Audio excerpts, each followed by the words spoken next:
the latest fallout from Roseanne's racist tweet. We're hearing from John Goodman and President Trump, and our chief national correspondent Matt Goodman has the details on Roseanne, who keeps on tweeting. Matt.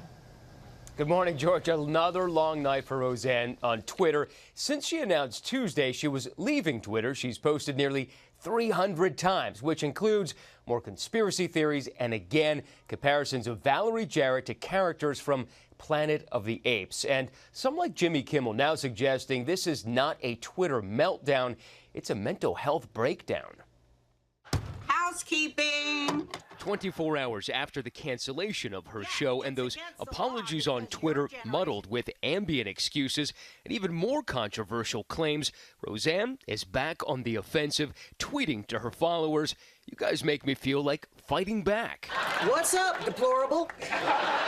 The star then calling on her supporters Wednesday, tweeting, "Can you all help me get more followers here? The more I have, the more my words will have weight. I am tired of being smeared over a stupid mistake, erasing 30 years of activism." That so-called mistake, which prompted ABC to immediately pull the plug on her show, was comparing a senior advisor under President Obama to an ape. And on Wednesday, Roseanne not just on the offensive, but offending again, twice retweeting side-by-side images of Jarrett and characters from Planet of the Apes. What we're seeing right now, this internet meltdown, is not really new or different for her. Stan Zimmerman was a former writer on the original show. Yeah, she was always unpredictable. She was always having fun, it seemed like, although it was crazy antics in the media. I think now it has, obviously crossed a line when it gets into racist comments that is completely unacceptable and forcing ABC into a corner. The fallen star now claiming she's being targeted by a group called the Follow Back Resistance, alleging they organized to silence conservatives, tweeting #FBR Party. This group is an organized group that boycotts conservatives, Trump, and middle-of-the-road ideas. They muster up their folk to make thousands of calls to take people off the public airwaves. Look at Roseanne. I called her yesterday. The president weighing in on Twitter as well, but not condemning her tweets, instead asking for his own apology from ABC.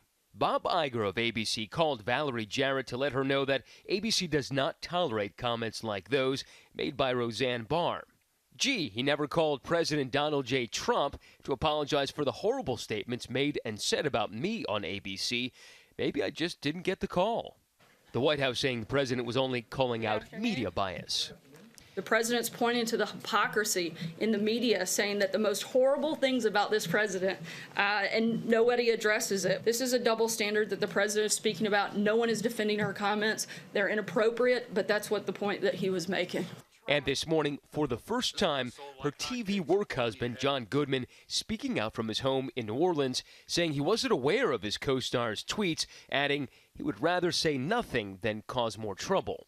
When asked how he felt about ABC suspending the show's Emmy promotion, he said, "I wasn't going to win anyway. I've been up there 11 times, and if I didn't get one by now, I'm not going to."